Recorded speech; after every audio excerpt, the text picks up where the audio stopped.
After driving 9 hours through a snowstorm to surprise my wife on her birthday, I walked in with a cake and heard her tell her sister, "God, I hope he crashes. I could use the insurance." Her sister replied, or at least a few months of silence. They laughed. I left the cake on the counter.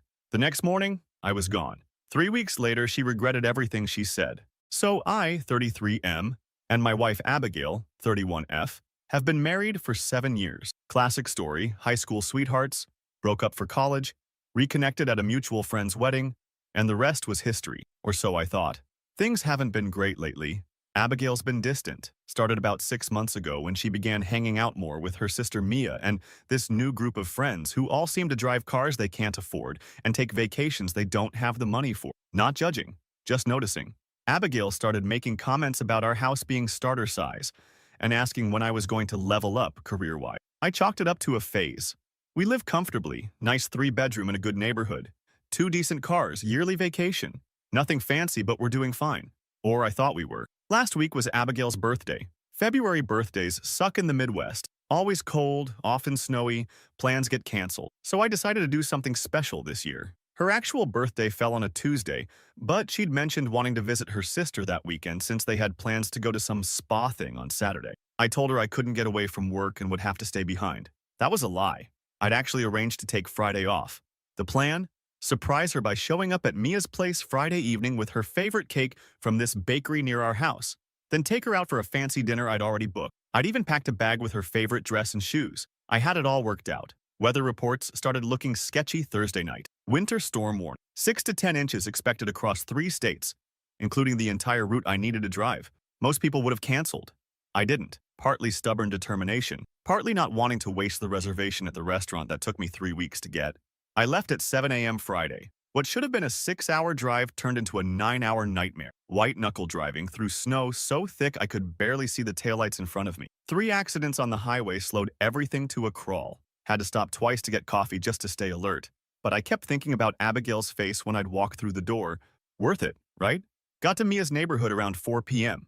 Had to park a block away because the plows hadn't come through yet. Grabbed the cake box and trudged through ankle-deep snow. My jeans were soaked by the time I got to Mia's front door. The door was unlocked. I could hear them in the kitchen. Voices and laughter.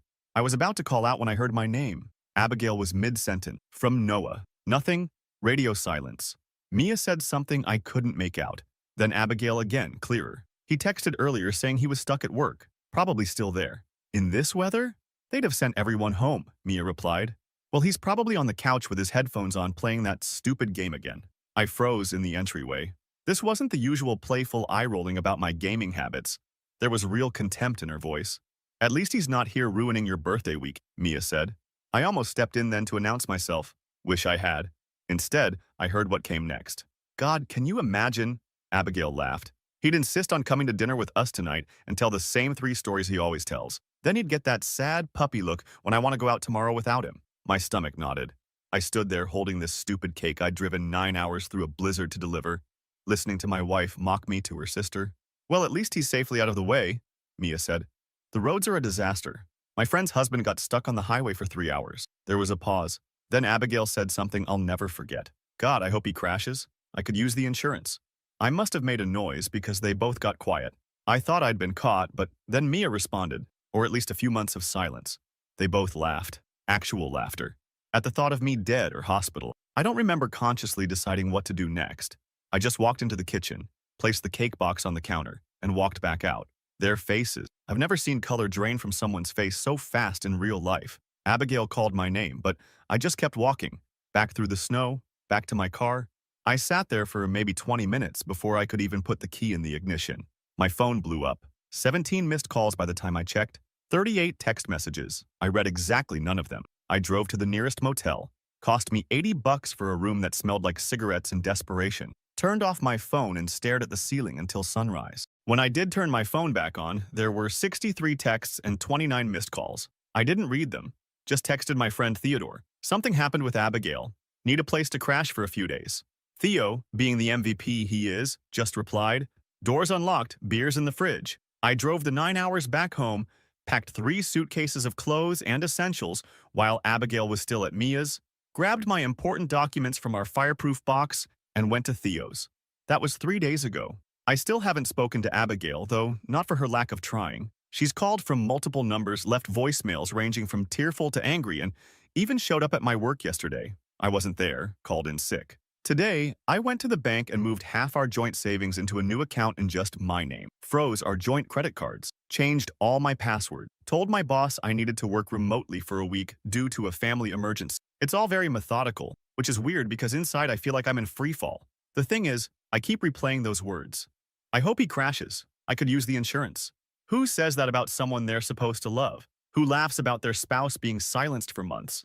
Even worse is realizing this probably isn't the first time she said something like this, just the first time I heard it. Our friends have started reaching out.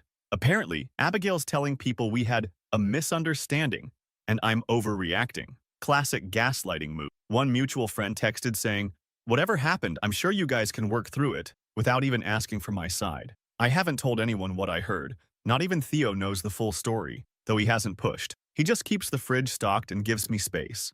Last night, I finally read some of Abigail's texts. They follow a predictable pattern. Confusion. Where did you go? Why did you leave? Defensiveness. It was just a joke. You weren't supposed to hear that. Anger. You're being childish. Answer your damn phone. Manipulation. I'm worried about you. Please let me know you're okay.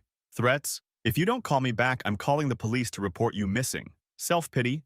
I can't believe you'd do this to me on my birthday weekend. Not one genuine apology. Not one acknowledgement of how fucked up what she said was. After reading those, I blocked her number. I'm not ready to talk to her. Maybe I never will be. Today, I met with a financial advisor named Milton, who a coworker recommended. Spent 2 hours going through our finances.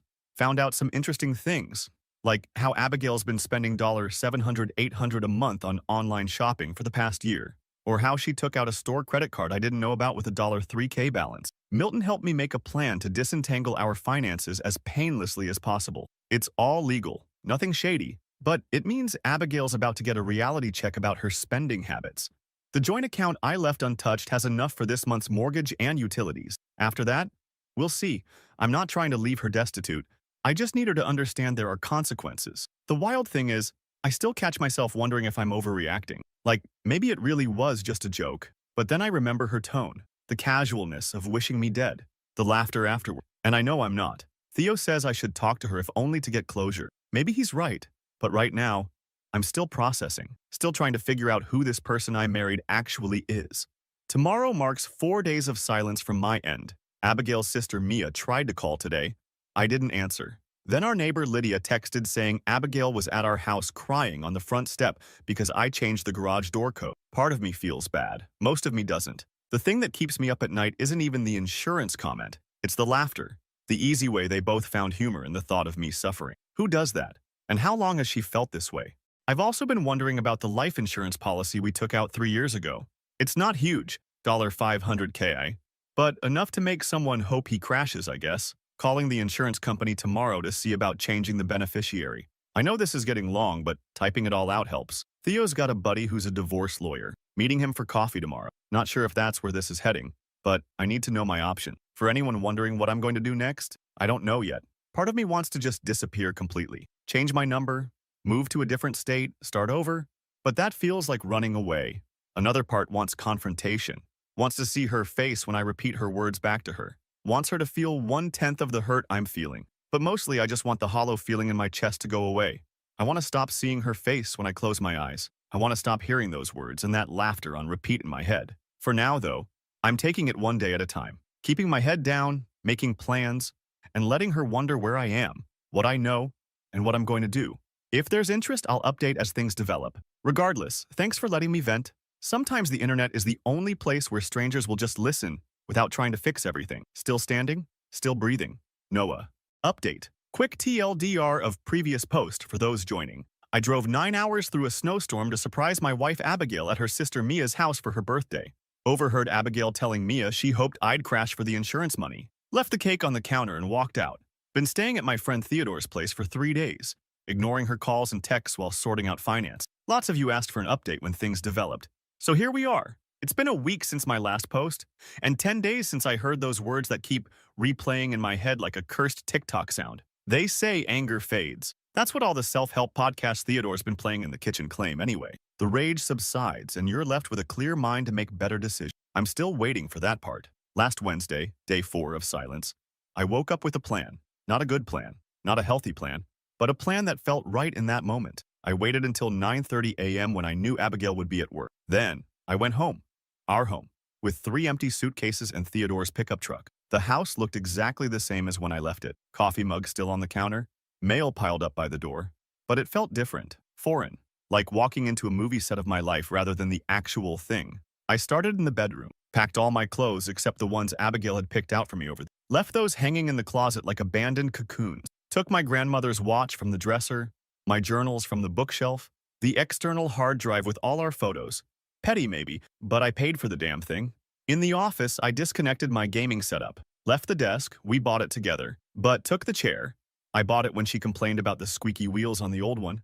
Found our marriage certificate in the filing cabinet and took that too. Not sure why, just felt important. Throughout the house, I systematically removed myself. My books, my records, my tools from the garage. The weird metal sculpture I bought at that art fair she hated. 4 hours of methodically erasing my presence. What I didn't take. Anything we'd purchased together. The couch we picked out after 3 weekends of shopping. The kitchen table where we'd eaten thousands of meals. The bed where we'd slept, fought, made up, made love. I left all of our framed photos exactly where they were. Something about seeing my face smiling back at her from every wall, every surface felt right. A reminder of what she'd thrown away. Before I left, I did 3 things. First, I turned the thermostat down to 62 degrees. Abigail always complained if it was below 70. Second, I took the light bulb out of the refrigerator. A small inconvenience that would take days to notice but would irritate her every time she opened it at night. Third, I changed the Wi-Fi password to I hope he crashes 2023 and left the router unplugged. Small things, petty things, things that would make her feel the absence of me in 100 tiny ways before she even processed the bigger absence. As I locked the door behind me, our neighbor Lydia was getting her mail. She looked at Theodore's truck filled with my stuff, then at me, eyebrows raised. I just shrugged and said I was taking some things to donate. She didn't believe me. Her eyes said as much. But she nodded and went inside. Midwest politeness. Don't ask uncomfortable questions. Mind your business. Usually annoys me, but that day I was grateful. Back at Theodore's, I stacked everything in his garage except for 2 suitcases of clothes and necessities that came inside. He helped me unload without asking questions, just handed me a beer when we'd finished and said sometimes life kicks you in the teeth. Thursday was financial day. Met with Milton again. He'd gathered all our account information and laid everything out in a spreadsheet that made my stomach turn. Turns out Abigail had been spending way more than I realized. Not just the store credit card I mentioned before, but cash withdrawals from our joint checking. $300 here, $500 there. Over $12,000 in the past year that she couldn't account for with receipts or purchases I could see. Milton helped me draft a letter formally requesting financial separation. Not divorce papers, not yet, but a clear statement that I would no longer be responsible for any new debts she incurred. Had it delivered by courier to her workplace. Petty? Maybe. Effective? Definitely. I also canceled our shared streaming accounts and subscription services. Changed the passwords on our cloud storage where we kept important documents. Redirected all my mail to a P.O. box. Small systematic cuts to our intertwined life. Friday morning, I finally checked my social media. 17 Facebook messages, 34 Instagram DMs. Even my dormant Twitter had notifications. People checking if I was okay. People asking what happened with Abigail. People taking sides without knowing the full story. I posted exactly one thing. A photo of a half-eaten birthday cake on a kitchen counter. No caption, no context, just the cake. Within an hour, my phone blew up. Friends texting to ask what it meant. Abigail called 6 times in 20 minutes. Her best friend Jill sent a message asking if I was okay because Abigail was really worried. I answered none of them. That afternoon, I met with Ramon from work to explain I needed some personal time. He was surprisingly understanding, just asked how much time I needed and if I could still handle the Wilson project remotely. I said yes to the project, 2 weeks for the time. He didn't pry, just clapped me on the shoulder and said sometimes space was the best way to get clarity. First, decent advice I'd gotten since this whole thing started. Saturday brought the first real confrontation. I was at the grocery store staring at frozen pizzas and trying to remember which brand Theodore preferred when someone called my name. Turned around to find Mia standing there, shopping basket in hand, face pale like she'd seen a ghost. She started with the usual. Abigail's worried sick, everyone's concerned, won't I please just talk to her? When I didn't respond, her tone shifted. Said I was being childish. Said it was just a joke between sisters. Said I was blowing things out of proportion. I finally spoke. Asked her point blank if she thought wishing death on your spouse for insurance money was normal sister joke material, asked if she'd want her boyfriend to hear her say something similar, asked if she realized that joke was the culmination of months of Abigail's growing contempt. She didn't have answers, just stammered something about misunderstandings and context. I put the pizza back, left my half-filled cart in the aisle, and walked out. Petty? Yes. Satisfying? Also yes. Sunday was quiet. Theodore had some friends over to watch the game. They all knew something was up, but nobody asked. Just handed me beers and made room on the couch. For 3 hours, I almost felt normal. Then Monday hit. And with it, reality. My temporary leave from work began. The house I'd shared with Abigail for 5 years was sitting half empty across town. And my phone showed 15 missed calls from her overnight. I finally listened to one voicemail. Her voice sounded different, scratchy, raw. She said she hadn't been sleeping, said the house felt wrong without me, said she'd noticed more and more of my things missing and it was scaring her. Asked if I was ever coming back or if I was ghosting our entire marriage. Something about her terminology, treating our relationship like some Tinder match you can just disappear from, hardened something. I texted Theodore that I was going for a drive and ended up parked outside our house, my house, Abigail's house, for almost an hour. Her car wasn't there. The porch light was on even though it was daytime, like she'd forgotten to turn it off. The recycling bin at the curb was overflowing with wine bottles. I didn't go in, just sat there wondering how many mortgage payments I had left, wondering if I should sell it and split the proceeds or try to buy her out, wondering how we'd gone from forever to forensic accounting in 10 days. Tuesday brought another financial surprise. Notification from our credit card company about unusual activity. Abigail had gone on a shopping spree, over $2,000 at department stores and boutiques. Retail therapy or deliberate financial sabotage? Either way, I called and reported the card stolen. Had a new one sent to my P.O. box. Another bridge burned. That night, I finally posted something more substantial online. Not about Abigail specifically, but a simple status. Sometimes the hardest thing and the right thing are the same. Vague enough to mean anything. Specific enough for those in the know. Abigail would see it. Her friends would see it. The narrative was shifting from Noah's having a meltdown to something serious happened. Wednesday marked 2 weeks since I'd heard those words in Mia's kitchen. 2 weeks of silence from my end. 2 weeks of increasingly desperate attempts to contact me from Abigail's end. I met with a lawyer Theodore recommended. Nice guy named Milton. Yes, same name as my financial advisor, which got confusing fast. He laid out my options. Divorce would be straightforward since we don't have kids, but the house and finances would still be complicated. He suggested a formal separation first, to give both of us time to untangle things properly. I agreed, and he drafted the paperwork on the spot.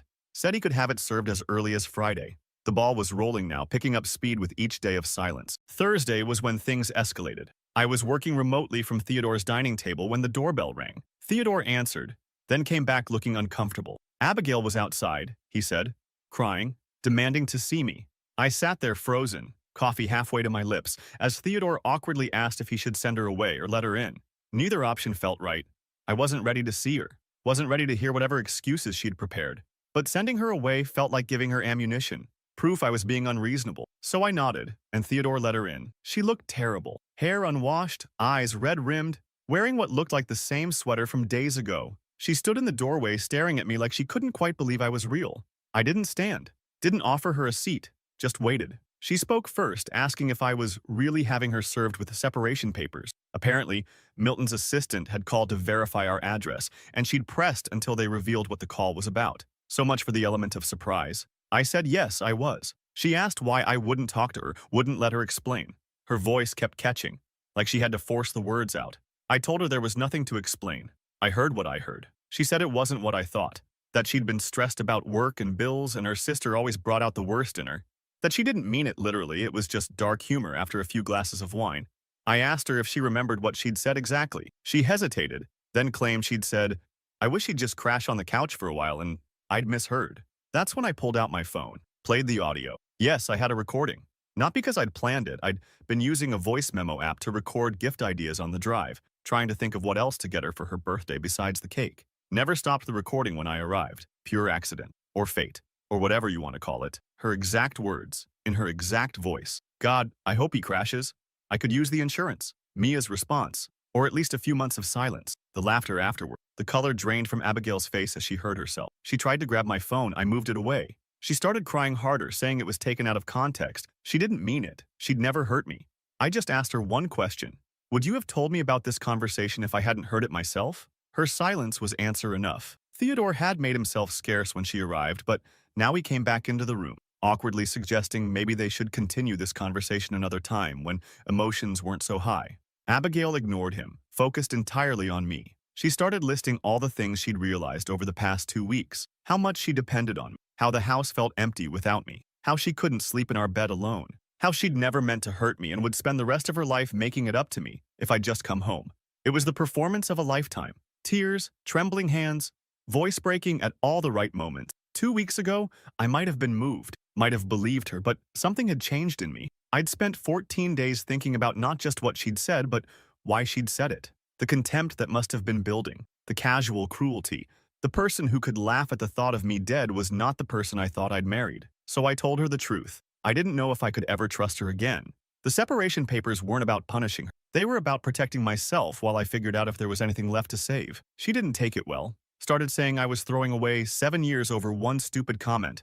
That everyone says things they don't mean when they're venting. That I was being cruel by disappearing and ignoring her. I just sat there, letting her words wash over me without penetrating. When she finally ran out of steam, I told her the separation papers would be delivered tomorrow and she should read them carefully before deciding next steps. She left sobbing.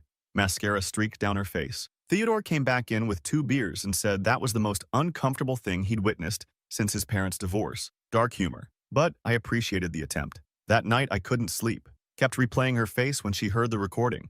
The shock, the panic. But not, I noticed, genuine remorse.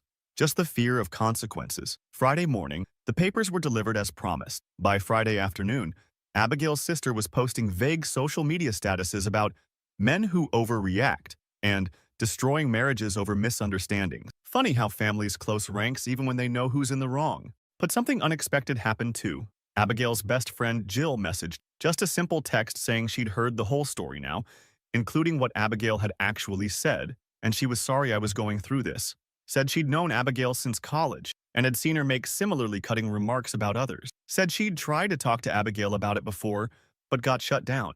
It was the first message from anyone in Abigail's circle that acknowledged the legitimacy of my pain rather than trying to minimize. I didn't respond, but it stuck with me. Maybe Abigail's comment wasn't a momentary lapse, but a glimpse of her true character. Maybe I'd been missing or ignoring red flags for years. The weekend passed quietly. Theodore had a date, so I had the house to myself. Ordered pizza, watched a sci-fi series Abigail had always refused to watch with me, and tried not to think about the fact that in another life, another timeline, I'd be at home with my wife celebrating our monthly pizza and movie night tradition. Sunday night, Abigail texted. Just 2 words. I'm sorry. First genuine apology in 17 days. No excuses attached. No demands to talk. Just those 2 words. I didn't respond, but I thought about it longer than I should have. Monday morning, day 18 of this new reality, I woke up to find Abigail sitting in her car outside Theodore's house. Just sitting there, watching the door. Theodore spotted her first and pointed her out through the kitchen window. I called her, asked what she was doing. She said she just needed to see me to know I was really okay. Said she wouldn't approach the house or make a scene. Just needed visual confirmation. It was both concerning and oddly touching. I told her to go home, that this wasn't helping either of us. She asked if I'd read her message. I said yes. She asked if I believed she was sorry. I said I didn't know. Then she asked the question I'd been dreading. Are you filing for divorce? I told her the truth. I hadn't decided yet. She stayed in her car for another hour before finally driving away. Theodore suggested changing the locks on my house, just in case. I agreed, and we spent the afternoon installing new deadbolts. Another small severing of our connected lives. Today marks 3 weeks since that night at Mia's. 3 weeks of silence, mostly, separation, and sorting through the wreckage of what I thought was a solid marriage. I'm not sleeping great. I miss stupid things. The way Abigail always bought the good coffee even though it was more expensive. How she'd sing badly in the shower every morning. Her ridiculous collection of fuzzy socks that always ended up on my side of the bed. But I don't miss the growing contempt I now realize had been building for months. Don't miss walking on eggshells around her moods. Don't miss the subtle put-downs that I'd brushed off as just her sense of humor. The separation papers have been signed and filed. The lawyer says we're officially in a legal separation period. 6 months where we're still technically married but living apart with finances formally separated. At the end of those 6 months, we either reconcile or proceed with divorce. 3 weeks ago, I wouldn't have hesitated to say reconciliation was impossible. Now, I'm less certain. Not because I've forgiven her, but because untangling a 7-year marriage is complicated. Houses and bank accounts and families and friends, all intertwined in ways I'm only now beginning to understand. As I write this, my phone lights up with a notification. Another message from Abigail. Can we meet? Neutral location, just to talk. Please. I don't know what I'm going to say. Part of me wants to hear her out.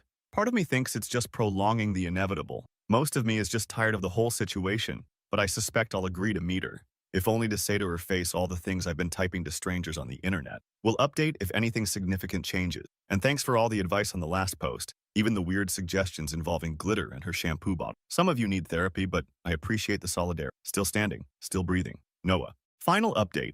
It's been exactly 25 days since I left that cake on the counter. 25 days of silence, separation, and more adulting than I ever wanted to do. This will probably be my last update because, well, there's only so many ways to dissect a dead marriage before even the internet gets bored. First, thanks for all the comments and DMs.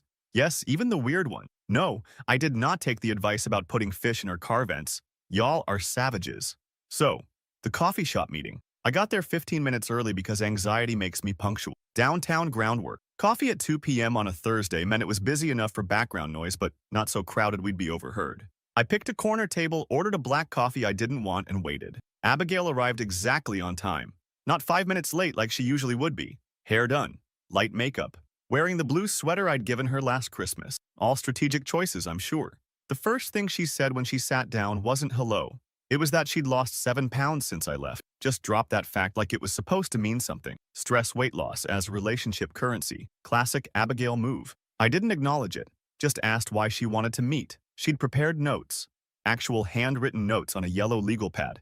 The sight was so unexpected I almost laughed. This woman who would rather die than make a grocery list had bullet pointed her way through whatever this conversation was supposed to be. Her first point. She was sorry. Genuinely, deeply sorry for what she'd said. It was cruel and thoughtless, and she didn't mean it. She'd been stressed about work, annoyed that I was missing her birthday weekend, or so she thought, and had been drinking wine with Mia all afternoon. The words just came out.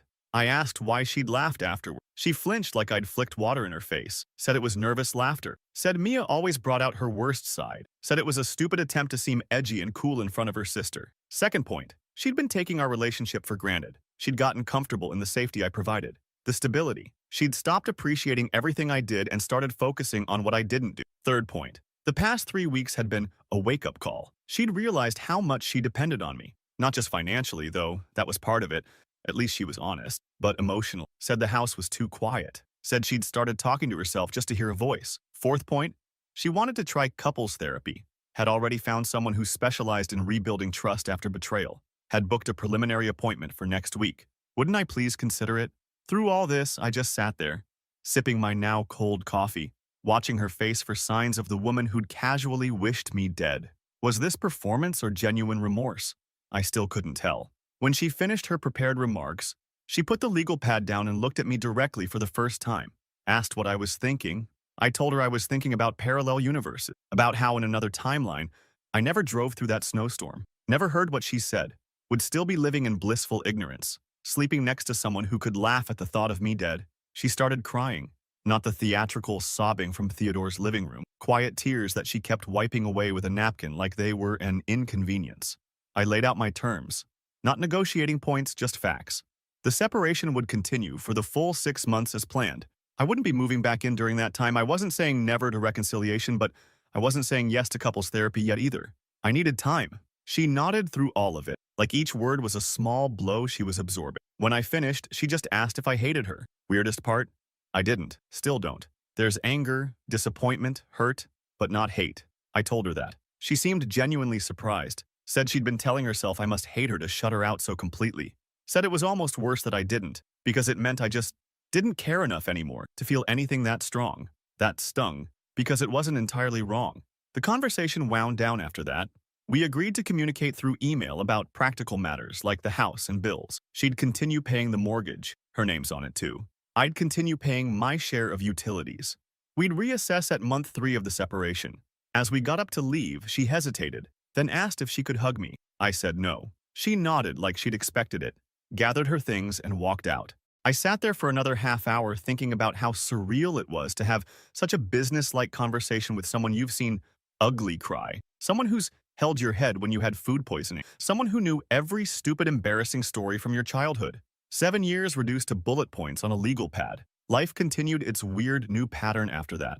I extended my remote work arrangement through the end of the month. Theodore's spare room became less temporary feeling as I bought a decent mattress topper and hung up a few pictures. I established routines: morning run, work, gym 3 times a week, cooking dinner with Theodore when our schedules aligned. The silent strategy continued to pay unexpected dividends. With limited contact from me, Abigail seemed to be doing some actual reflection. Her sister Mia sent me a surprisingly humble message a week after the coffee shop meeting. Said she'd been a bad influence on Abigail for years, encouraging her to be brutally honest, read, mean, as some twisted form of sisterly bonding. Said she was disgusted with herself for laughing that day.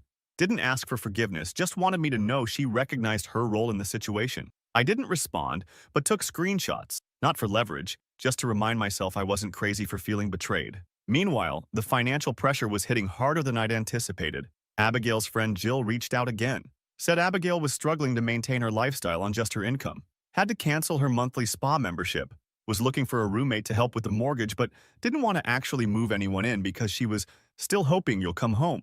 I noted the manipulation tactic, using a friend to make me feel guilty, but didn't take the bait. Thanked Jill for the update and said Abigail was welcome to contact my lawyer if she wanted to discuss financial arrangements.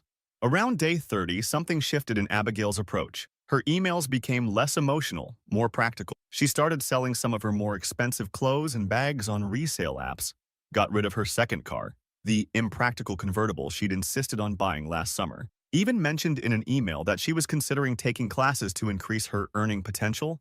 It was like watching someone grow up in fast motion. Strangely, I felt proud of her, even as I remained determined not to rescue her. Day 35 brought an unexpected twist. I checked the mail at my P.O. box and found a thick envelope from Abigail. Inside was a handwritten letter, 10 pages front and back, and a USB drive. The letter was essentially a timeline of our relationship from her perspective. Every major moment, good and bad. The proposal at the lake, our first big fight about her spending, the miscarriage in year 3 that we never really talked about properly, the gradual shift in how she saw me, from partner to provider to obstacle. It was brutally honest in a way our actual conversations never had been. She admitted to resenting my contentment with our life when she always wanted more, admitted to comparing our lifestyle unfavorably to her friends, even though she knew they were drowning in debt to maintain appearances, admitted to flirting with her coworker Jason last year, though she swore nothing physical happened. The USB drive contained audio files, recordings of her therapy sessions, with her therapist's permission, apparently. I only listened to one, couldn't stomach more. Hearing her dissect our marriage with a stranger, hearing the genuine confusion in her voice when she tried to explain why she'd said what she said about the insurance money. It was too intimate, too raw. I deleted the files and put the letter in my document box. Not sure if I'll ever read it again, but it felt wrong to throw it away. Day 40 brought another development. Ran into our neighbor Lydia at the hardware store. She mentioned that Abigail had been hosting some kind of weekly gathering at the house. Not parties, meetings. Said there were always 6 or 7 cars out front on Wednesday nights. Curiosity got the better of me. That Wednesday, I parked down the block and watched. 7 women arrived between 6 and 6:30, all around Abigail's age. Some I recognized as her friends, others were strangers. I didn't approach, that would be weird, but I did text Jill afterward asking casually what Abigail was up to these days. She said Abigail had started a women's accountability group focused on financial literacy and breaking toxic relationship patterns. That was not what I expected. Around day 45, the social media dynamic shifted dramatically. Mia, who'd been conspicuously silent about our situation online, posted a lengthy status about supporting my sister through her awakening and helping her recognize destructive patterns. She tagged Abigail, who responded with a simple, "Love you, but this journey is mine to share when I'm ready." This caught the attention of our mutual friends. Suddenly, people who'd been giving me space started reaching out, asking what was going on. The rumor mill churned. Someone heard Abigail was in rehab. She wasn't. Someone else heard I'd cleaned out our accounts and left her destitute. Also untrue. Yet another claimed we'd been having problems for years, and the separation was mutual. Partially true, I guess. I maintained my silence. Let them wonder. Day 50 marked a significant moment. For the first time since leaving, I went back to the house while Abigail was home. Needed to pick up my winter gear from the garage. Minnesota spring is a lie, and we got 6 inches of snow overnight. Texted her first to make sure it was okay. She responded immediately, saying of course she'd be home all day working on some project. Pulling into the driveway felt surreal.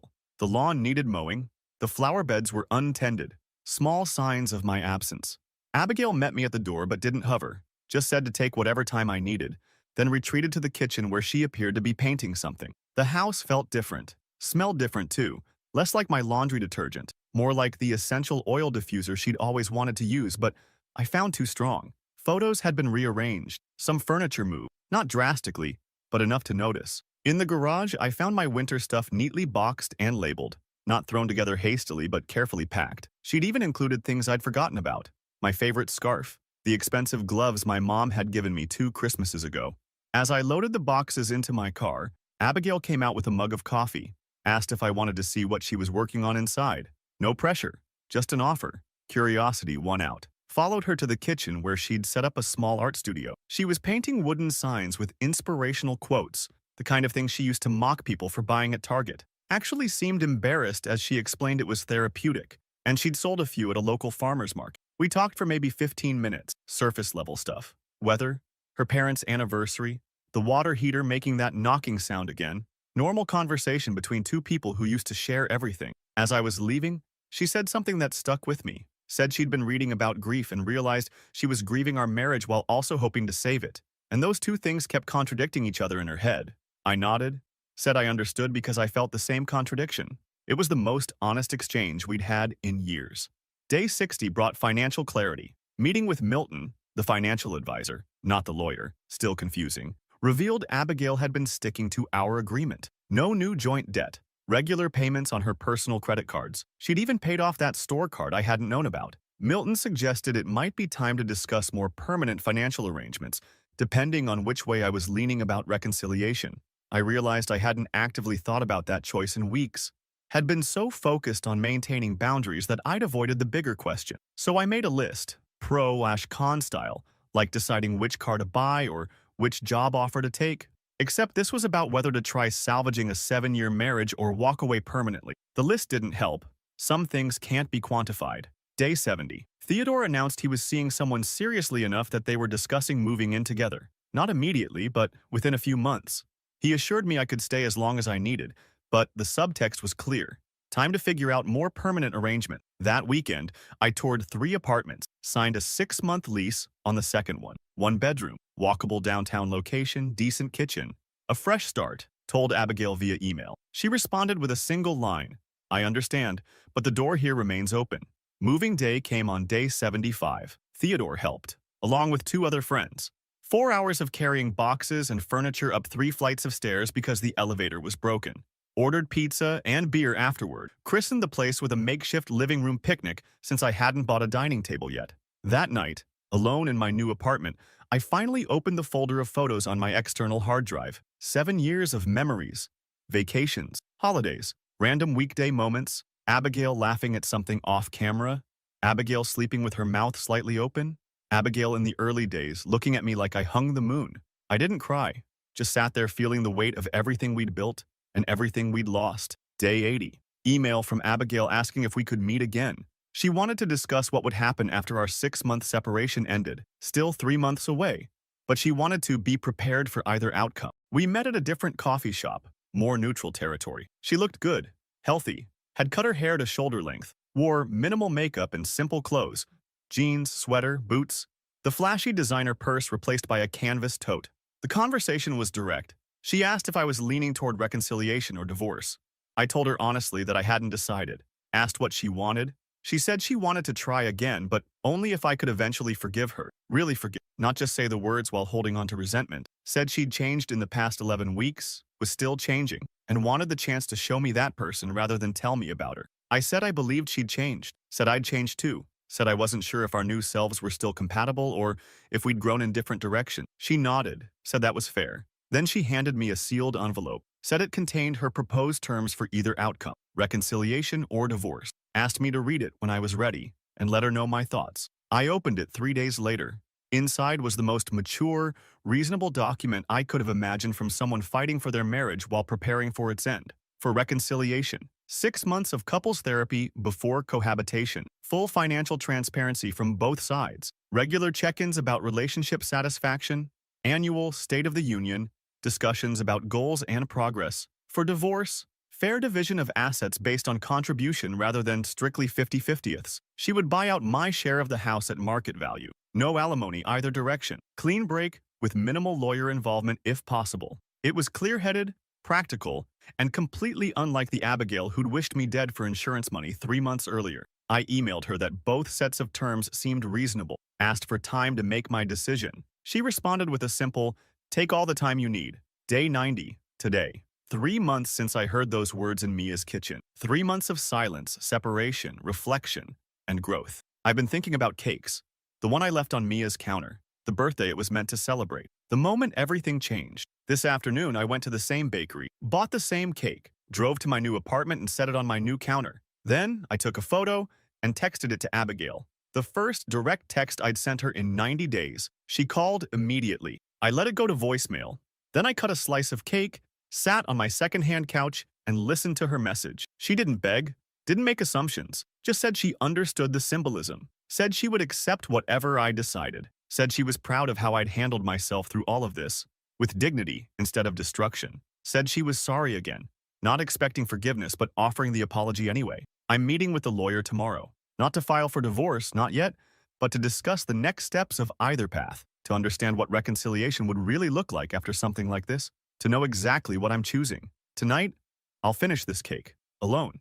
Not out of sadness, but because some journeys need to be walked solo. I don't know if Abigail and I have a future together. The wound she inflicted was deep. The trust she shattered won't be easily rebuilt. But I do know that whatever I decide, it will be from a place of strength rather than fear, of clarity rather than confusion. Those words at Mia's kitchen table revealed something ugly, but maybe they also revealed something necessary. Maybe we needed to break completely to see what we were actually made of. Or maybe some things, once broken, should stay that way.